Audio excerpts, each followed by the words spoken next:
전능하사 천지를 만드신 하나님 아버지를 내가 믿사오며 그 외아들 우리 주 예수 그리스도를 믿사오니 이는 성령으로 잉태하사 동정녀 마리아에게 나시고 본디오 빌라도에게 고난을 받으사 십자가에 못 박혀 죽으시고 장사한 지 사흘 만에 죽은 자 가운데서 다시 살아나시며 하늘에 오르사 전능하신 하나님 우편에 앉아 계시다가 저리로서 산자와 죽은 자를 심판하러 오시리라.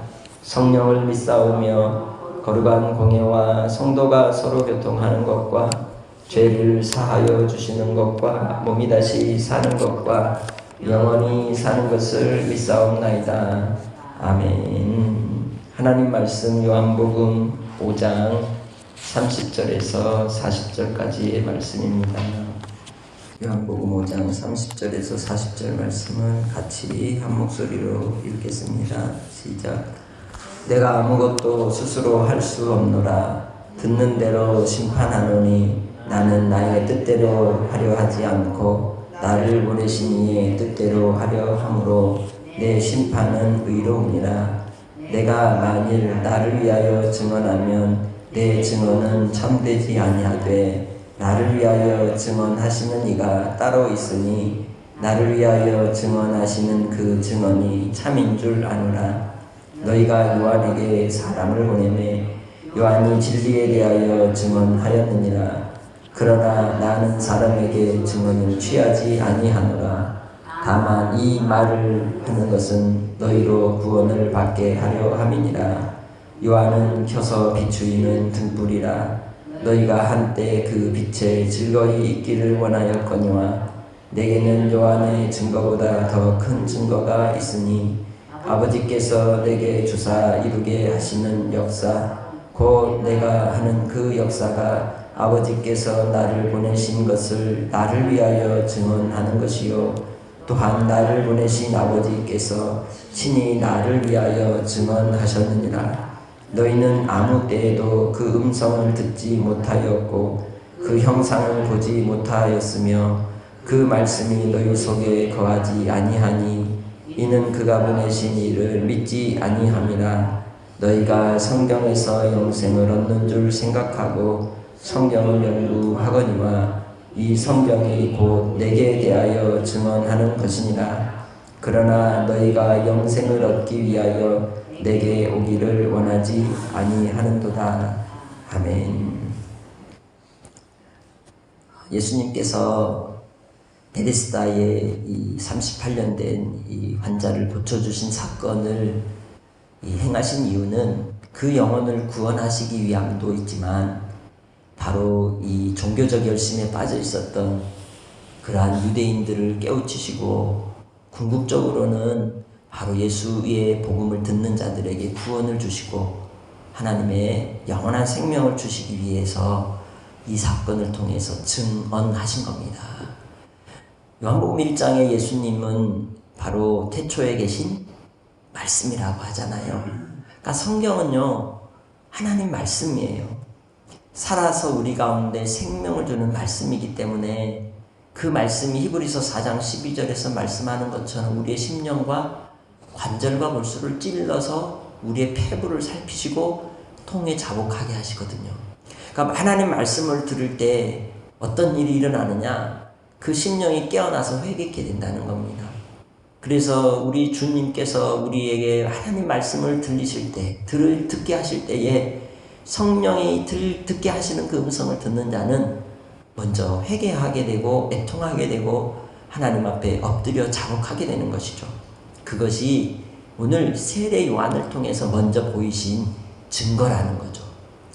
본문은 바로 이제 앞에서 우리가 이제 19절부터 29절까지의 말씀을 통해서 예수님이 하나님 아버지와 동등하심에 대한 이 뜻이 무엇인지를 증언하셨다면 바로 그 동등하심의 일을 통해 이 동등하심을 통해서 하나님이 그의 아들에게 위임하신 것이 무엇이냐? 그건 바로 부활과 영원한 생명을 주셔서 심판하시겠다는 거죠.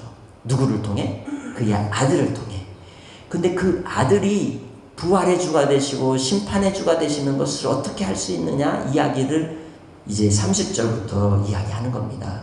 그 30절부터 이야기하는 바 그 내용은 이스라엘 백성들은 어떤 문제가 있을 때 재판을 열게 되면 증인을 세우게 됩니다.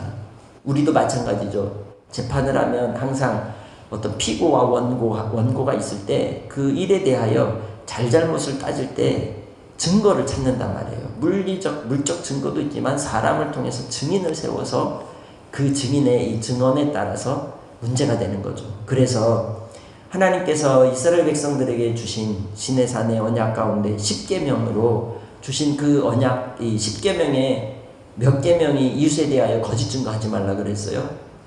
9번째 계명이 내 이웃에 대하여 거짓 증거하지 말라는 거거든요. 그 거짓 증거하라는 게 하지 말라는 게 뭐냐면 재판장에 섰을 때 그 사람을 억울하게 형벌을 당하게 하지 말라는 거예요. 누명을 씌우지 말라는 의미인 겁니다. 그처럼 예수님께서 이 땅에 하나님의 아들이시오 하나님 아버지와 동등됨으로 심판의 주, 부활의 주, 영원한 생명을 주신 분이 가지신 분이심을 어떻게 할 수 있느냐라고 할 때에 그 이야기를 예수님이 하시는 겁니다. 그래서 30절에 뭐라고 얘기하느냐면 내가 아무것도 스스로 할 수 없노라 말씀합니다. 이 많이 들어본 말씀이죠. 너희가 아무것도 할 수 없을 것이다. 요한복음 15장. 너희가 나를 떠나서는 아무것도 할 수 없다. 바로 예수님과 하나님은 한 분이시기 때문에 하나이시기 때문에 예수님은 스스로 아무것도 하지 않으시고 오직 나의 뜻대로 하지 않고 아버지의 뜻대로 심판하는 그 심판이기에 의로운 심판이라고 말씀하는 거죠. 거기에는 유대인이나 헬라인이나 차별이 없는 겁니다. 아무리 유대인이라 할지라도 그리고 그들의 율법의 조문을 따라서 세워진 조상들의 유전을 지킨다 할지라도 그들의 그것이 자기 자신을 의롭게 할 수 없다는 겁니다. 판단은 누가 하신다? 하나님이 하신다는 거죠. 그 하나님의 뜻을 따라 예수 그리스도께서 판단하시는 것이요. 예수님도 그 하나님의 일을 위하여 이 땅에 오셨고 그래서 안식일에 쉬지 않는 거예요. 왜? 아버지가 일하시는데 내가 어찌 일하지 않느냐는 거죠. 아버지 본대로 나는 한다는 거죠. 그러니까 우리 주님은 바로 안식일의 주인이시요. 또한 그 안식일이 우리에게 참된 안식을 쉼을 주시기 위하여 우리 주님은 여전히 일을 하신다는 겁니다. 그것이 심판의 증거인 거예요. 바로 이 38년 된 그 환자를 고쳐주심으로써 참된 안식이 무엇인지를 드러내시고 하나님이 의로우신 분이심을 나타내는 방법이셨던 겁니다. 그래서 바로 이러한 이 예수 그리스도께서 심판의 주가 되시고 예수님의 그 심판이 하나님의 뜻대로 이루어진 의로운 심판임을 증거하는 그 증인이 누구냐라고 할 때 37절에 말씀하는 거죠. 내가 만일 나를 위하여 증언하면 내 증언은 참되지 않지만 나를 위해 증언하시는 이가 따로 있다 라고 말씀하는 거죠.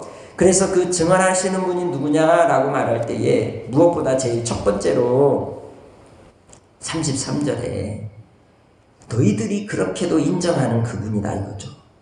그죠? 그는 누구냐? 세례 요한이라는 겁니다. 세례 요한은 진리에 대해서 분명하게 가르쳐줬다는 거죠.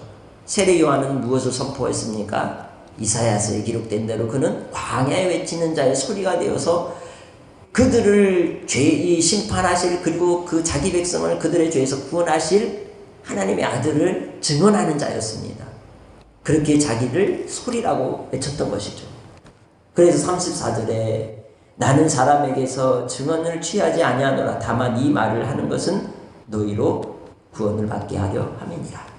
유대인들에게 그들의 구원을 받을 수 있는 유일한 통로가 있었는데 그 중간에 서 있던 사람이 세례 요한이었거든요. 그러니까 세례 요한을 통하여 그들이 아버지께로 돌아오는 마음을 가지고 하나님과 이 백성 사이로 화해케 하는 역할을 세례 요한이 했기 때문에 이 세례 요한의 증언만으로도 그 증언을 믿는다면 그 믿음을 통해 나를 믿고 구원을 받게 된다는 것을 가르쳐주고 있는 겁니다. 그러니까 요한복음 전체에서 우리에게 가르쳐주시는 하나님의 의도가 뭐예요? 너희로 구원을 받게 하려 함이라. 그것이 바로 예수 그리스도께서 사도 요한을 통하여 기록한 이 요한복음서를 통해 우리에게 증언하고자 하시는 바입니다. 그렇기 때문에 복음서를 읽을 수 있는 우리는 복 있는 사람입니다. 그 당시에 복음서 읽을 사람이 있었을까요? AD 90년경에 이 요한복음이 기록되어 있었기 때문에 그 전에는 이 사람들이 요한복음을 읽을 방법이 없었죠. 그러나 사도 요한의 증언을 통해서 직접적으로 들은 사람들은 있었을 것입니다. 그러면서 요한복음에 계속 얘기하는 게 뭐냐면 본 바, 들은 바, 그 사람이 복 있는 것입니다. 그리고 요한계시록 1장 3절에서는 이 말씀을 읽고 듣고 지키는 자가 복이 있다 하시죠. 주님 안에서 바로 믿는 자가 복이 있는 줄 믿습니다. 그래서 바로 이 요한이 누구냐라고 할 때에 그가 증언자, 곧 예수 그리스도를 증언하는 사람인데 그는 켜서 비추이는 등불이라는 겁니다. 그 빛을 통해 사람들이 회개케 했거든요. 어찌할꼬 돌아와서 회개하는 역사가 나타났던 겁니다. 그리고 그 세례 요한을 따르면서 그들은 빛 가운데 즐거움을 얻었습니다. 그리고 그 증언이 참 증언이고 또한 하나님의 아들에 대한 진정한 빛이 무엇인지를 대신 보여주는 등불로서 역할을 했다면 참 빛은 누구예요? 예수 그리스도예요. 그 요한복음 1장에 말씀하듯이 참빛 곧 사람의 빛, 사람의 등불인 예수 그리스도께로 오셨을지라도 사람들은 거부를 했습니다. 그 자기 백성들에게 왔지만 자기 백성들은 거절을 하죠. 어둠을 더 좋아했기 때문이라는 겁니다.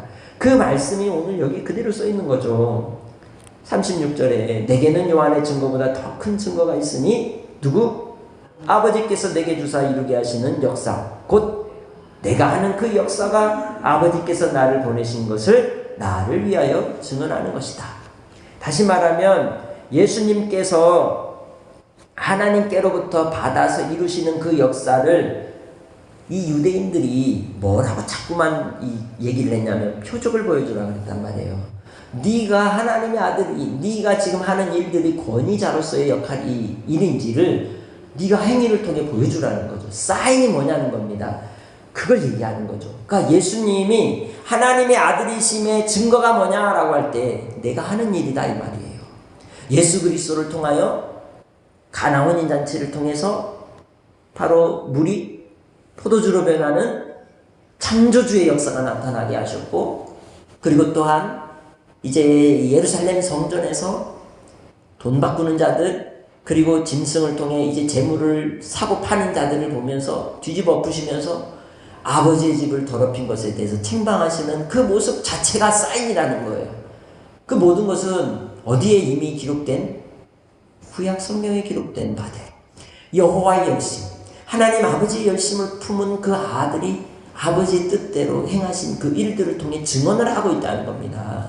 그렇기 때문에 그 증언이 참되다고 말씀하는 겁니다. 그 모든 일은 아버지께서 나를 보내신 것을 나를 위해 증언하는 것이라는 거죠. 그러니까 우리가 예수님을 믿는다라고 말할 때 그 증거가 무엇이냐라고 하는 것과 똑같은 거예요. 야고보서 2장에서는 행함이 없는 믿음은 죽은 믿음이라고 하거든요.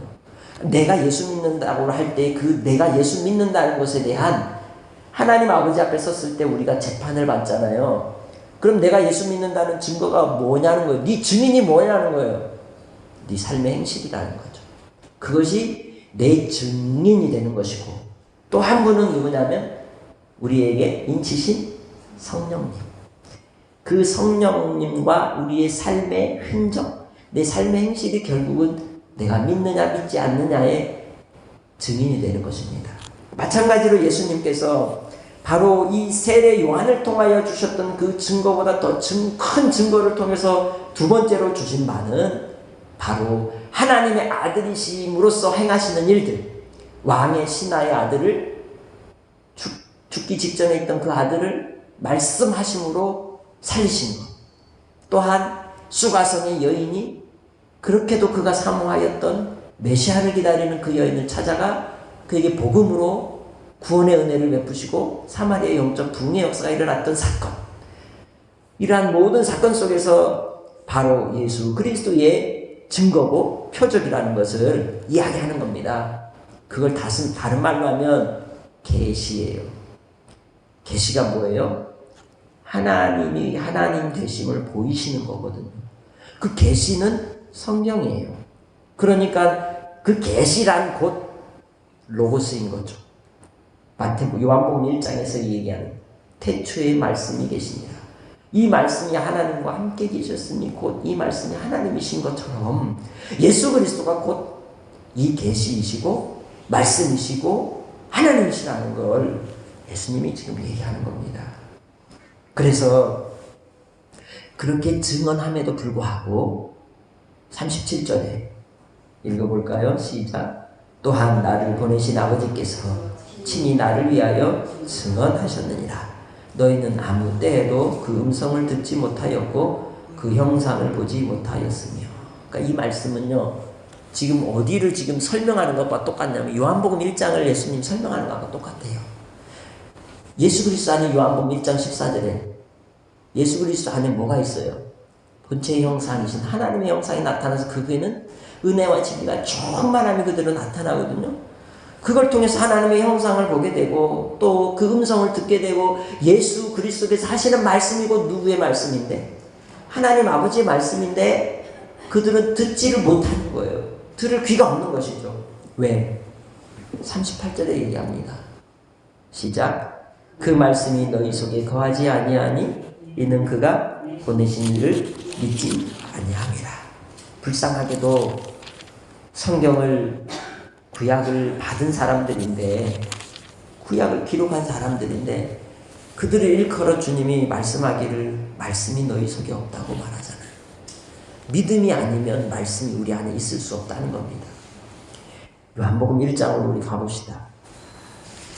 요한복음 1장을 통해서 말씀이 없는 그들의 모습을 우리에게 가르쳐 주시는데 바로 10절, 11절입니다. 10절, 11절, 1장 10절, 11절 시작. 그가 세상에 계셨으며 세상은 그로 말미암아 지은 바 되었으되 세상이 그를 알지 못하였고 자기 땅에 오매 자기 백성이 영접지 아니하였으나. 주님을 영접하지 않는 것, 말씀을 영접하지 않는 것, 모시지 않는 것, 공경하지 않는 것을 바로 말씀이 그들 안에 없다고 이야기를 하는 거죠. 그러면 말씀은요 이미 세상에 계셨어요. 예수님 오기 전에도. 그리고 예수님이 육신으로 이 땅에 오시기 전부터 그 말씀으로 이 세상은 지어진 거예요. 잠언서 8장을 우리는 지혜의 장이라고 말하거든요. 지혜에 대해서 노래를 해요. 그 지혜가 누구예요? 예수 그리스도를 얘기하고 있거든요. 그러니까 이미 지혜로 이 세상을 창조하셨던 그 주님이 이 천지 만물을 통해서 보여준단 말이죠. 근데 주님을 영접할 마음의 태도가 없는 사람들은 받아들이지 않는 거예요. 그래서 바로 이 세상에 오셨으나 자기 백성들이 영접지 아니하였다는 겁니다. 그래서 13절에 말씀하는 거죠. 영접하는 자, 곧 그 이름을 믿는 자들에게는 하나님의 자녀가 되는 권세를 주셨다. 다시 말하면 말씀이 그 안에 있다는 건 뭐냐면 예수의 이름을 믿는 거예요. 구약에 계속해서 기록되어 있던 그 예수 그리스도, 자기 백성을 그들의 죄에서 구원하시고 하늘의 하나님이 우리 가운데 들어와서 함께 하시겠다고 하는 그 약속, 그걸 믿는 자, 그 이름을 믿는 자가 요한계시록에 가면 계속 나오는 게 뭐냐면 이름이거든요. 새 이름을 너희에게 주겠다. 여호와의 이름을 너희에게 주겠다. 그 이름을 우리가 갖게 되는 거예요. 그래서 어떤 사람이 갖게 되느냐? 말씀이 우리 속에 있는 사람. 너희가 내 안에 거하고 내 말이 너희 안에 거하라. 주님이 우리 안에 동거하는 것을 기뻐하시는 그러한 고백들이 나옵니다. 그렇기 때문에 예수 그리스도를 영접하면 우리는 이미 37절에서 이제 말씀하는 걸 반대로 우리는 이미 받은 자가 되는 거예요. 하나님의 음성을 듣는 자가 되고 하나님의 음성을 본 자가 된다는 거예요. 그 말씀이신 그 주님을 우리는 그 말씀을 듣고 믿고 지켜 복 있는 자가 되므로 이미 눈에 보이는 그분이 아니라 이미 내 안에 계신 주님으로 말미암아 우리는 만졌고 들었고 본 줄 믿습니다. 그게 바로 하나님의 형상을 닮아가는 우리의 모습을 통해서 나타나는 거예요.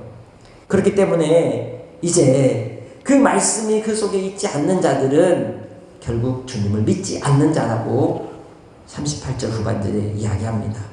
그렇기 때문에 그들이 그렇게도 간절히 원했던 것이 정말 성경을 열심히 연구하고 헤아려 알고자 했던 이유가 뭐냐? 39절 영생을 얻을 줄 알고 봤다는 거죠.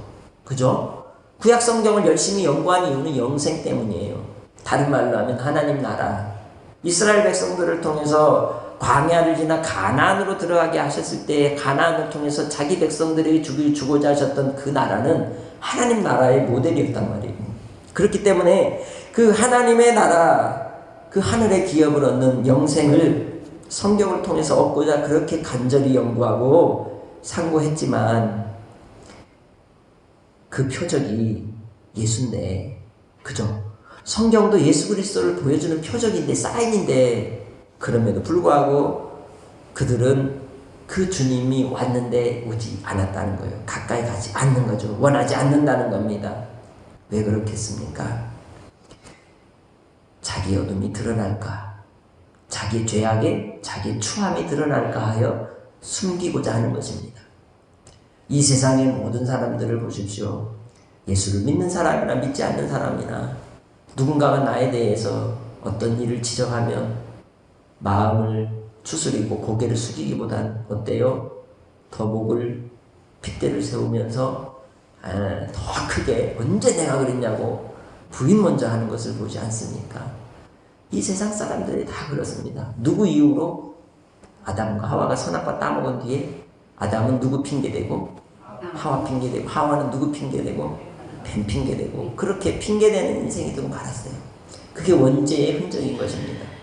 그렇기 때문에 성경에서 예수 그리스도가 계시고 그 예수 그리스도를 증언하고 있음에도 불구하고 하나님 말씀을 통해 영생을 얻지 못하는 그 유대인들에 대하여 주께서 책망하고 있는 것입니다. 이 내용들은 결국, 이 부분들은 요한복음 16장으로 가면 또 다른 증인을 보내주세요. 요한복음 14장, 15장, 16장에 예수님이 보낸 증인이 계세요. 증언자. 그가 바로 파라클레이토스, 우리 곁에서 대변해 주시는 분, 성령님이거든요. 성령께서 뭐라고 말씀하느냐? 죄에 대하여, 의에 대하여, 심판에 대하여 세상을 책망하리라고 하셨어요. 그것이 바로 성령께서 우리와 함께 하심으로 이제는 성령이 내 안에 거하시는 내가 죄에 대하여, 의에 대하여, 심판에 대하여 증언하는 증인이 나도 함께 되는 거예요. 마태복음 28장에서 얘기한, 우리가 세상을 많은 사람들에게 가서 제자를 삼고 아버지와 아들과 성령의 이름으로 세례를 주고 주님이 가르치신 걸 지키게 함으로써 죄에 대하여, 의에 대하여, 심판에 대하여 선포하고 책망하고 주님이 나와 함께 하심으로 모든 사람은 우리가 하나님의 사람인 것을 알게 될 줄 믿습니다. 그렇기 때문에 예수님을 믿게 하는 증언을 이제 말씀할 때에 뭔 얘기를 했냐면, 첫 번째는 세례요한, 더 큰 증언은 예수님이 행하신 일, 그랬죠? 그리고 세 번째로 이제 성경이 예수 그리스도를 증언하고 있다고 이야기를 했어요. 예수님은 예수님 친히 당신을 증언하는 것이 아니라 바로 내 앞서 나를 위하여 하나님의 의를 이루기 위해 세례를 베풀었던 세례요한을 통해, 또한 예수님이 행하신 표적과 기사와 능력들을 통하여, 그리고 이미 성경을 기록하게 하심으로써 그 성경 속에 나타난 예수 그리스도의 예표들을 통해서 이미 그걸 읽는 자는 영생을 얻는다는 거예요. 그럼에도 불구하고 얻지 못하는 이유는 그들의 마음에 주의 말씀이 없고 주님을 모시지 않기 때문이다. 우리가 신앙생활할 때 우리는 어떻게 신앙생활합니까? 교회만 왔다리 갔다리 한다고 신앙생활이 되는 게 아니죠. 하나님 말씀을 사모해야 하고 말씀의 사람이 되어야 합니다. 말씀이 없으면 그냥 무늬만 수박이에요. 그 비 맞으면 수박 무늬 싹 다 날아가 버리면 나중에 봤더니 뭐예요? 호박이. 그럴 수 있다는 거예요. 속이 수박이어야지. 그렇기 때문에 말씀이 내 안에서 넘쳐 흘러야 되는 거예요. 그러니까 성경 12구절 우리 2월 첫째 주에 암송대회 할 때 하시라고요. 그 말씀이 내 안에 풍성하게 거하는 은혜를 누리는 겁니다. 비록 학식이 풍성하고 공부를 많이 한 신학 박사가 아니어도요, 하나님 말씀을 진실한 마음으로 생명의 말씀으로 붙잡는 사람이 복 있는 사람이에요. 그렇기 때문에 오늘 말씀 속에서 우리는 우리가 예수를 믿을 수밖에 없는 그 증거가 세례 요한과 예수님의 행하신 기적과 능력들과 표적들과 또한 성경을 통해서 이미 예수 그리스도를 영생의 주가 되심을 설명하고 있다는 것을 믿음으로써 받는 자가 바로 구원받는 자라는 것을 주님이 말씀하셨고 구원을 우리에게 주시기 위해서 오늘도 교훈해 주신 줄 믿고 하나님 자녀됨을 기뻐하시기 바랍니다. 아멘. 감사하시기 바랍니다. 아멘. 그리고요, 우리는 예수를 믿기 때문에 죄에서 자유한 자가 된 겁니다. 그리고 또한 예수님이 이곳에 계시지 않고 부활 승천하셔서 우리의 모든 죄와 사망을 이기셨기 때문에 우리가 의로운 자가 된 거예요. 그리고 이 세상 임금들이 예수 그리스도의 십자가로 말미암아 다 파괴되고 결박을 당하고 멸망을 당하여 사망 권세를 이기심으로 이제 우리는 그리스도 안에서 우리가 승리자가 되었기 때문에 하나님의 심판을 면하고 생명의 부활로 소망 가운데 살 수 있는 줄 믿습니다. 그러면 우리는 어떻게 살아야 된다 그랬어요? 29절 말씀 시작. 선한 일을 행한 자는 생명의 부활로 악한 일을 행한 자는 심판의 부활로 나오리라. 주님 안에서 긍휼과 자비를 따라서 주의 선하심을 이루며 살아가시기 바랍니다. 모든 일을 할 때 누구에게 하든 주께 하듯 하면 되는 거예요. 주님 안에서 높고 낮은 것도 없고요, 부유하고 빈궁한 것도 없는 겁니다. 우리의 삶은 잠시 잠깐이에요. 그렇기 때문에 주님 안에서 우리가 그 생명의 부활을 소망하고 오늘 한 날도 기쁨과 감사로 하루를 마감하시고 또 복된 주일을 준비하고 하나님 앞에 정말 찬송과 영광을 올리는 예배자로 항상 주님 닮아가는 하나님의 이쁜 주님의 아들 딸들이 되시길 주의 이름으로 축복합니다. 하나님 아버지 감사합니다. 오늘도 주의 은혜 가운데 우리 주 예수 그리스도께서 하나님의 아들이심과 또 심판의 주 되심을 증언하는 이가 있으니 세례 요한이요 또 더 큰 증거는 예수 그리스도께서 하나님 아버지께로부터 받아 행하신 표적들이고 또한 성경이 예수님을 알려주고 있어 그 예수님을 믿는 자가 영원한 생명을 얻게 되는 그러한 은혜를 누리게 하시니 감사합니다. 오늘 우리의 삶을 통하여 달마다 생명의 부활의 삶으로 살아가게 하시고 오늘도 간구하며 기도하는 모든 우리의 눈물과 또한 우리의 기도의 제목들에 응답하여 주옵소서. 감사하고 예수님의 이름으로 기도합니다. 아멘. 하늘에 계신 우리 아버지여, 이름이 거룩히 여김을 받으시오며 나라 임하옵시며 뜻이 하늘에서 이룬 것 같이 땅에서도 이루어지이다. 오늘날 우리에게 일용할 양식을 주옵시고 우리가 우리에게 죄 지은 자를 사하여 준 것 같이 우리 죄를 사하여 주옵시고 우리를 시험에 들게 하지 마옵시고 다만 악에서 구하옵소서. 대개 나라와 권세와 영광이 아버지께 영원히 있사옵나이다. 아멘.